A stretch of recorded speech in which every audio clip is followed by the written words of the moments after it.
जब तुम्हारी अंदर जो स्पिरिट है, जो होली स्पिरिट है, अगर उसने तुम्हें बपतिस्मा नहीं दिया है, उसने तुम्हें नया नहीं बनाया है, अगर तुम पुरानी चाल चलन चल रहे हो मसीह को मानने के बाद भी, तो तुम्हारे लिए कोई भी जो गिफ्ट है जो परमेश्वर ने क्रूसीफाई होकर हमारे को दिया है वह व्यर्थ ठहराया जाता है।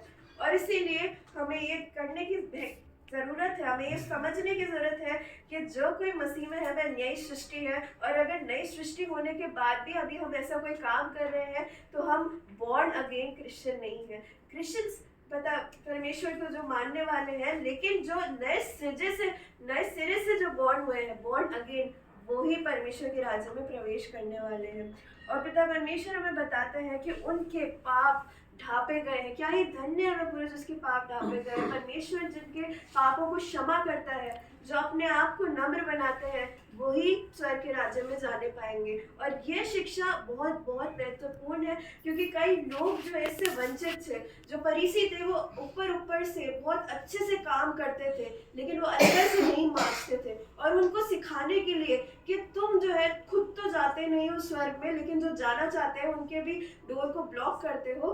तुम्हें ये जानने की जरूरत है कि आज तुम्हें नई सृष्टि बॉर्न अगेन होने की जरूरत है। और तो चौथी टीचिंग जो हम देखते हैं यहाँ पे, वो है बोल्डनेस की। फर्म खड़े रहो। जो तुम परसिक्यूशन में हो, चाहे तुमसे कुछ गलती हो जाए, तो वापस आके रिपेंट करो और बोल्ड मतलब मुझ में बने रहो। होगा बहुत कुछ ऐसी बातें आएंगी बीच में जो कि हमें उस मार्ग से डेविएट करेंगे, लेकिन फिर भी उन बाधाओं के बाद में तुम अपने आप को नम्र बनाओ, मेरे पास फिर आओ और फिर पश्चाताप करो और मुझ में दृढ़ बने रहो। पूर्ण विश्वास से, हम दृढ़ विश्वास से परमेश्वर में आगे बढ़ते जाएं। और केवल हमें यीशु मसीह बताते हैं कि किससे डरना चाहिए। केवल और केवल उससे जिसे शरीर और आत्मा को आग में झोंकने का अधिकार है, सिर्फ और सिर्फ उससे डरो। और बाकी किसी से भी, ना प्रॉफिट्स, ना लोग, ना कि जातियां, ना किसी से भी डरने को नहीं कहा गया है।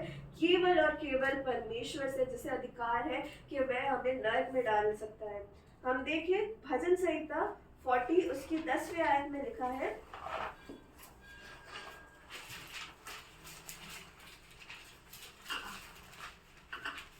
मैंने तेरा धर्म मन ही में नहीं रखा, मैंने तेरी सच्चाई और तेरे किए हुए उद्धार की चर्चा की है। मैंने तेरी करुणा और सत्यता बड़ी सभा में गुप्त नहीं रखी। यहाँ पे परमेश्वर अपने आप को बोल्डनेस के साथ बोलने को कह रहे हैं कि अपने मन में कलाम को ना रखे, बल्कि उसकी चर्चा किए करें।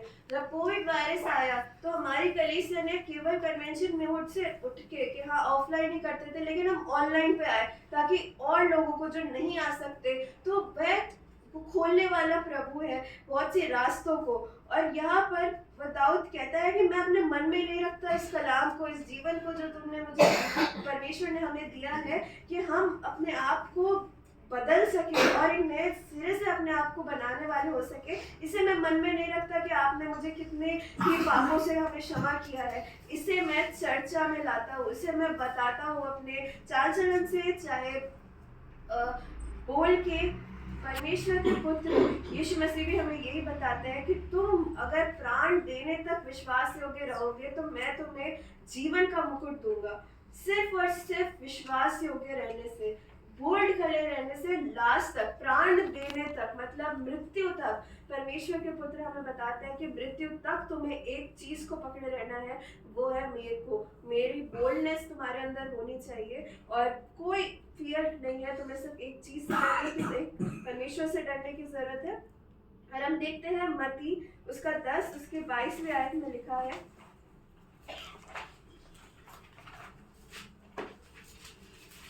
मेरे नाम के कारण सब लोग तुमसे बैर करेंगे, पर जो अंत तक धीरज धरे रखेगा उसी का उद्धार होगा।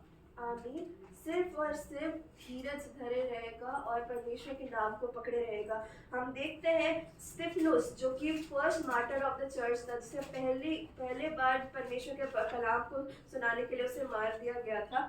हम देखते हैं कि बाइबल में कहीं भी नहीं लिखा कि परमेश्वर के पुत्र परमेश्वर के पास यीशु मसीह खड़े थे। हमेशा लिखा है कि वह उनके विराजमान है उनके परमेश्वर के पास। लेकिन जब स्तिफनुस ने आकाश को खुला हुआ पाया और वह दृष्टांत देखता है, तो वह कहता है कि यीशु मसीह